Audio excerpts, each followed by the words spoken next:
which is in state statute. It's basically that per capita income is less than 75% of the state average. Unemployment rate is 25% or greater than the state average over a 12-month period. And then the population growth rate is less than 25% of the state average. I know we meet that. So depending on how the state does it is they will look at the county as a whole. If the county as a whole meets eligibility, the county's automatically in. If the county does not meet eligibility as a whole, then they look at each individual census tract. And I did give Travis a map to show you what the current boundaries are. And what our plan is if there's any changes, we would notify you. So this is what's currently in place and expires at the end of this year. This was the eligibility as of 2016. And Montezuma, Dolores, and San Juan met the criteria.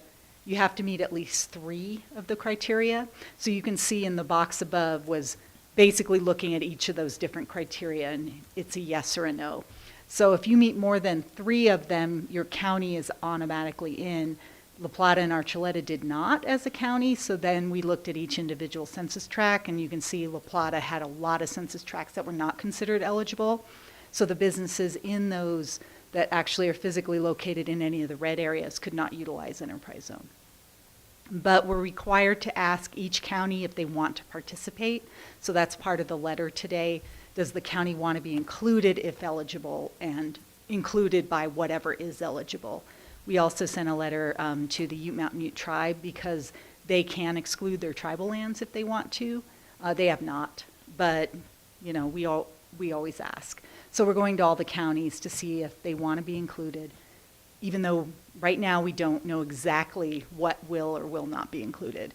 My understanding is that just looking at the preliminary data, Montezuma's not going to have any problem. It's going to be La Plata and Archuleta again, and of course it'll change because, as you know, some of the census tracts changed after the census, so that's a whole nother piece that we have to look at.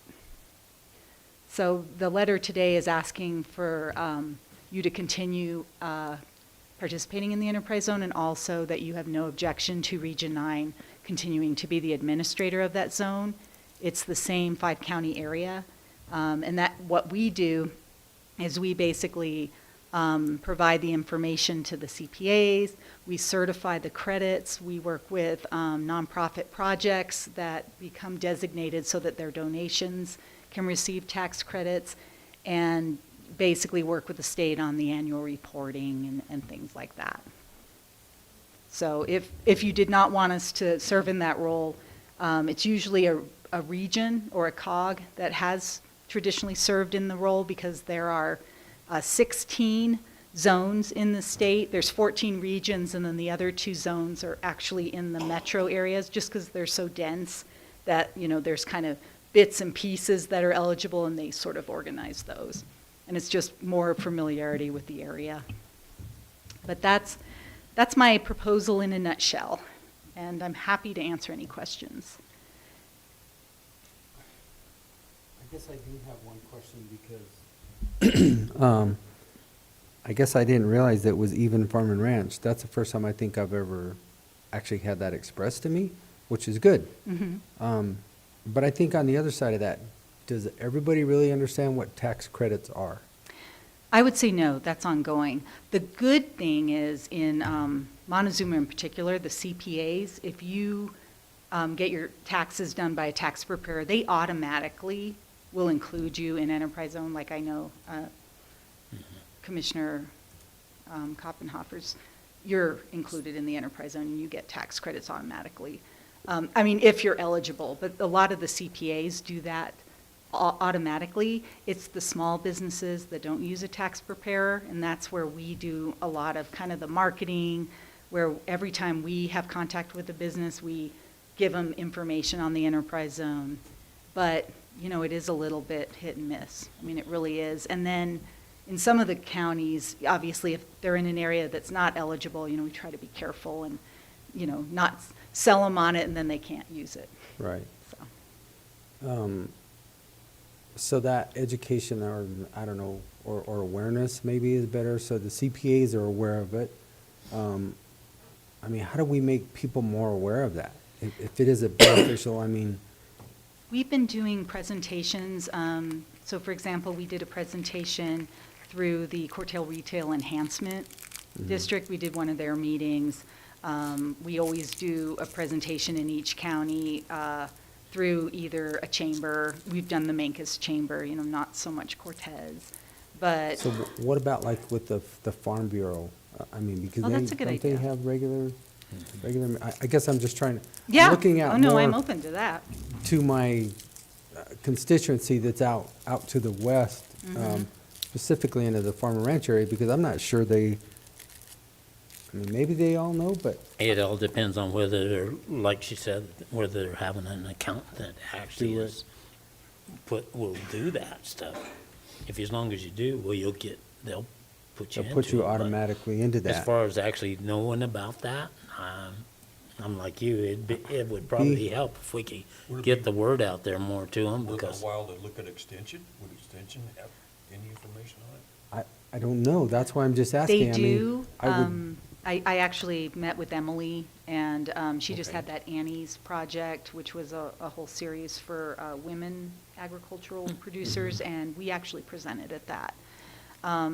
So, I mean, again, it's a little hit and miss. We're going to be hitting it really hard this year because of the boundaries changing, because in a lot of the communities, we're going to have to tell businesses are going out, or if they're going in. So can be a lot of promotion around that. But we can always do more. I mean, that's the honest truth. I guess that's my ask, is Mhm. that I think that, because I'll be honest with you, I didn't realize that it included that. And And Candelaria Construction, I know that's not, they are getting tax correct, credit. but that's different than A farm and ranch. a farm and ranch that's, and maybe they are all aware, but Most of I think that them- maybe they're not. Where, like I said, if it's a really small operation, they may not be, and we let them know, but sometimes they're not eligible yet because they're not creating jobs. It's a one-woman show, Gotcha. or they're not really buying a lot of equipment.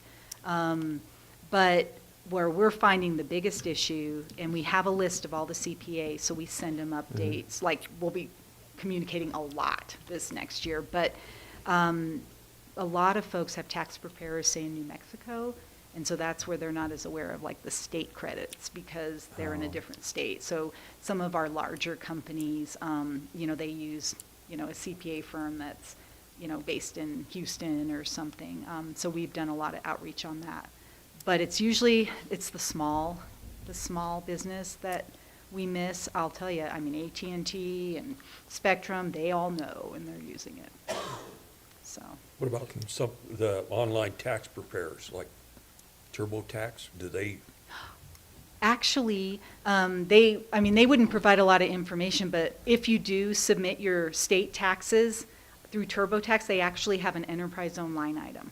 okay, So, because I do more donations to projects, and it comes up, and, so TurboTax does, and then there's another program, I can't think of the name, that does it. We have talked to H&R Block, but they have a lot of turnover, so just trying to make sure that they're aware, each year, when some of them kind of, have that peak amount of work, and then they Yeah. sort of, what's the other one? Hewitt? that's not what I'm thinking, but. Intuit? So- Intuit? No, Intuit does stuff, but Mhm. there's another local tax preparer that you see. Yeah, I'm trying, that's not sounding like the one that. HEWITT, something like that. But, yeah, we do make those rounds, and the state also, they do a lot of work kind of on that, like, national organization level, so like the H&R Block, or, something Yeah. that's a really large corporation, and then we just try to really outreach the small businesses. And we do outreach in, like, the city, we can get business licenses, or not information, but we can get a list of new businesses. Right. And we have done in the past, we've done postcard mailings to them. But, we don't outreach them directly. I mean, we don't want it to be invasive at all. So Yeah. it's kind of, we're just hoping they're going to call or follow up and, take that step. Okay. That was my only question. That was the only other avenue that I would say to at least try to pursue more. is Mhm. get the information to the Farm Bureau so that they could get it pushed out. Maybe they already do. I just, Yeah, I would say I have not worked with the Farm Bureau. Okay. You know, more, but and if you think of something else, please let me know. okay. All right. That's the only question I had. So I guess Good. that'll be on your agenda for action. I think. Tomorrow. Tomorrow. Okay. Yep, for the letter, yeah.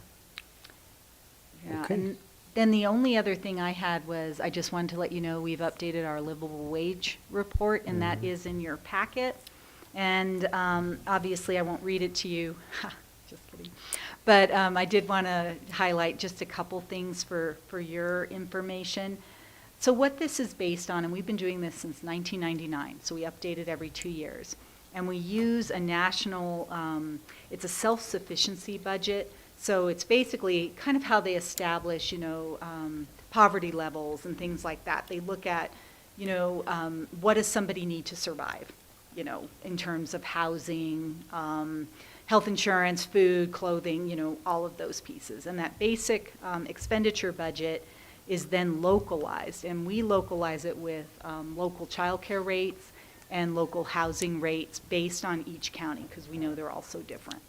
And then we also do it with the Consumer Price Index for Colorado. So we're looking at inflation that's more specific to our state, not national. So anyway, there's a lot of information on this. And then we will add a mileage allowance for the communities that can't get basic goods and services in their community, like Rico. I mean, you know, they can't really buy anything locally except maybe gas. So, and we also do that for Dove Creek and Silverton. So I just wanted to point out, if you could go to page 4. Thank you so much, Travis. And as you can see, there's a lot. We did it for each county, but this is showing kind of the localized rental costs that we include. And it shows it for a 1-bedroom unit and a 2-bedroom unit, and we work with the Realtors Associations in each of the counties. We also look at analysis of housing costs, housing prices, things like that. So basically, this is just showing what the rental for a 1-bedroom versus a 2-bedroom would be. It's the median, so of course, that's the midpoint. There are lower and there are higher. But that's, just so you know, that's one thing we do. And then if you go to page 5, this is probably the one I'll just focus on. So it talks about the poverty level guidelines, which are so low. Basically, you're not even, that's not a livable wage, you know, in the area. But what we're seeing is there's the livable wage, there's the poverty line, and kind of between the two is where you're going to see a lot of public assistance. So that's when folks need to get on food stamps or they need different social service programs.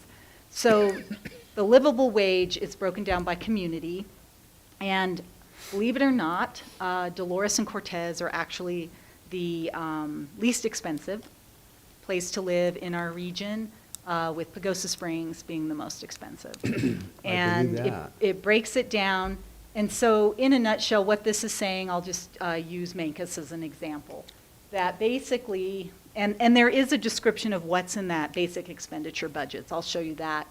But somebody needs to make at least $17.22 in order to make it in Mancos. And make it, this is not going on vacation, this is not, you know, a nice budget. This is your basic expenditure budget. So if somebody is, if it's a one adult and they're not making that, they either have to have 2 jobs, or they're using public assistance, or they're taking something away that we consider very important, like they don't have an automobile, say, or they don't have health insurance. You know, that's one that we see probably gets cut first. And then the preschooler, you can see how that jumps up.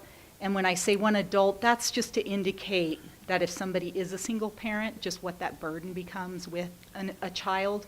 And then the 2 adults and preschooler, and we're just assuming there's somebody in childcare and then somebody not. And again, that's just to give you kind of a range. We know it's not perfect, and this report would be twice as long if we gave you more scenarios. But what it's saying is that each of those adults need to make the 1893 or the 1874 in order to make it. And so if you have somebody that's making $30 an hour, you may have just one person working, versus 2. And then if, it just kind of shows what the burden is to make it in the community. And this is not even talking about buying a home, this is just being able to pay rent. So just wanted to show that. And then if you go to the chart right below that, that kind of gives you the annual wage. And I think this is where it's really telling, because you'll see, obviously in Montezuma, if you're a 2-parent home with 2 children, the livable wage is $91,000. And that sounds like a lot, but it's also not a lot. So basically that's just livable, very basic budget. That means you can make it without any subsidized anything. Obviously, most people would like to be better off than that. So I hope that just kind of gives you an overview. You can kind of compare it to what we found in the other areas of the region. And then, let's see, there's so much in here. I don't want to necessarily walk through all of it with you because I know you all can read. But if you can go to page 18, this is a breakdown. Oops, that's Dolores, I'm sorry. I'll just do Cortez. So go to 17, please, Travis. And we have this for every community, so you can look at each community. So this is Cortez in Montezuma County. This is showing what goes into that basic expenditures budget. So you see the healthcare, you see miscellaneous, you see food, utilities, et cetera. And then there's some notes as to where we got those numbers.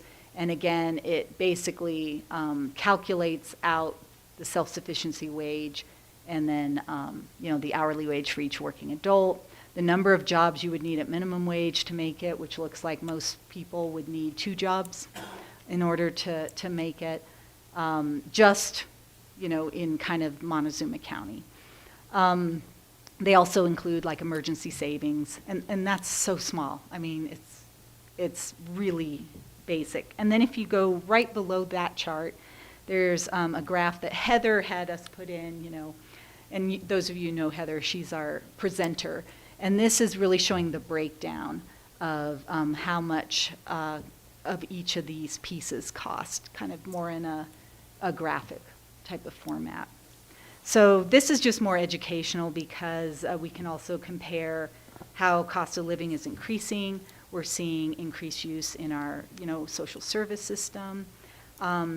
These aren't even the salaries needed to purchase a home. So that's where, when it talks about housing for quote unquote low income, there's no entry that they can achieve until they're making a certain amount of income because they're not even eligible for a mortgage. You have to have a certain level of income just to even get a mortgage. So darn it, we're just in tough times, but wanted you to have this information if it's useful for you. A lot of our organizations use it for grant writing. We just try to, let folks know what it really takes and, just kind of create some awareness. So this is just for your information. I don't really have an ask or anything associated with it, but it is on our website, and that's one of the data points. We're going to be presenting it at our next board meeting. And just some of the data points we try to provide. This report is definitely our most utilized. So I wanted to just share it since I was here. And this is all a median, right, Laura? Because I'm looking at this where line item 3, as you look at the livable wage breakdown for Cortez, child care is more than housing. Go back to that graph, that colored graph, Travis. This one? Yeah. Child care is at 16.27 and housing is at 13. This is all a median, right? So it's on the average. No, that's your monthly household cost. That's Correct. the actual. So it's saying that child care is more than housing. Yes. If we're looking at those basic, I showed you that housing chart of what the average, that was median. The housing price was median. So the child care, it's so limited that folks that have licensed child care are paying a lot of their income, which also goes into if they're paying it versus having someone not work to save that money as well, which those decisions are definitely being made. And and if you have other specific questions, I'm happy to answer those as well. No, I understand. I still think that even in Cortez, but I realize that this is just the average. $1,300 for a two-bedroom house is, Renting, yes. yeah, renting is pretty tough to find. That is the median, yeah, that's the Yeah, midpoint. That's the median, pretty tough to find. Yeah, And in Archuleta County's at the top end and La Plata's in the middle, but looking at that map, how do they pay $2,000 to $2,500 a month for rent? yeah. When you look at their wages and they're not that much higher than ours. Right, and that's one thing we can do is we're starting to look at kind of where public assistance plays a role. Because, I'm sure the county, it's a large portion of your budget, with human services and all of the different programs. And I honestly think this is why. I mean, if you just, do a generic answer, obviously there's a lot more answers. And we're not even talking about folks that aren't even, on the radar in terms of they're unhoused and, that side of it. But the childcare, we're seeing, there's such a shortage of licensed childcare, and that's what we're basing it on. We're not basing it on neighbors, friends, or unlicensed, families kind of sharing, things like that. And of course, it is a little more because they're saying there's 2 adults, a preschooler and a school-age child. So I bet in that formula, they're also including maybe after-school care if someone's working full-time, which the schools are providing more and more childcare now, with preschool, after-school care. So, well, that was depressing. I'm sorry. But anyway, just wanted you to have that, and I'm happy to bring copies, to whoever. No, just know it's on I our mean, website. When you look at the whole picture in a big wheel, our workforce is diminishing because there's no population growth. And the reason there's no population growth is because nobody can afford to have children. kids. And we're Can't take care of seeing them. a lot of our school enrollment, I would say, for Durango has gone down dramatically, and I totally can see why. Because families, they're not in Durango, they're Bayfield, or, or outside of the community. And also, we're just not having as many children anyway. Yeah. So, yeah. Okay, Well, thanks for your time. I appreciate you. it. thank you, appreciate it. Have a safe drive home. All right, take care. All right, next, Travis, I'll let you take this one, the letter of interest for the Sylvan Cemetery District. We did advertise this. What did we have it out now for the last 2 weeks, 3 weeks? 7 days. 7 days? Yep. And we still only have one letter of interest, which is the letter of interest that we had previously, but at least we did go out to at least try to advertise it, so we can take action on this tomorrow. Right. Any questions? No. All right. Mr. Disaster, come on down. Don't sit down. Come on down. Good morning, gentlemen, again. Good afternoon. Afternoon now. Something like that. It's all one day. What can I say? So based on the grant guidance, I have a $500 grant, no match. It's part of the Southwest Health System's commitment to the community care. Talking with the lady that pretty much gave me the information, they issue out a certain amount of money to various places. This was going to be for my CERT training, additional cost, whatever I need. Could be equipment for the next round, etc. And they've issued out $100 grants, $200. I don't think they've gone past $500, so I thought I'd ask $500 and see what comes up.